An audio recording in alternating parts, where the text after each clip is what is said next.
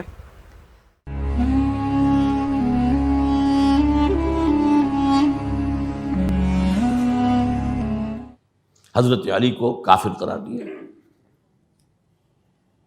اور جا کر ایک جگہ پر ہرورہ ایک جگہ تھی، وہاں پر جا کے جمع ہو گئے، جتھا بندی کی، بہت بڑی طاقت پر وہاں کر انہوں نے طے کیا کہ علی بھی کافر ہو گیا، معاویہ بھی کافر ہو گیا، عمرو بن العاص بھی کافر ہو گئے، سب کافر۔ حضرت علی کی طرف سے ایک گئے سفیر ان سے بات کرنے کے لیے، تو انہوں نے کہا تم ہی نے تو کہا تھا کہ تحکیم کو تسلیم کرو، کہ ہاں ہم نے گناہ کیا تھا، کفر کیا تھا، ہم توبہ کی ہم نے، اگر علی بھی مان لے کہ میں نے مان کر کفر کیا تھا اب میں توبہ کرتا ہوں تو ہم ان کی بات مان لیں گے۔ اب حضرت علی اس طرح کا جھوٹ کیسے بولتے؟ انہوں نے تو کوئی کفر نہیں کیا تھا۔ بہرحال انہوں نے پھر بھی نرمی برتی کہ دیکھو اگر تم کوئی خونریزی نہیں کرو گے، فساد نہیں مچاؤ گے تو میں تمہیں کچھ نہیں کہوں گا، لیکن وہ اپنی ان شرارتوں سے بعد نہیں آئے۔ تو پھر تیسری جو بڑی جنگ ہوئی ہے ان جنگوں میں، جنگ نہروان کہلاتی ہے، حضرت علی کی جنگ خوارج کے ساتھ۔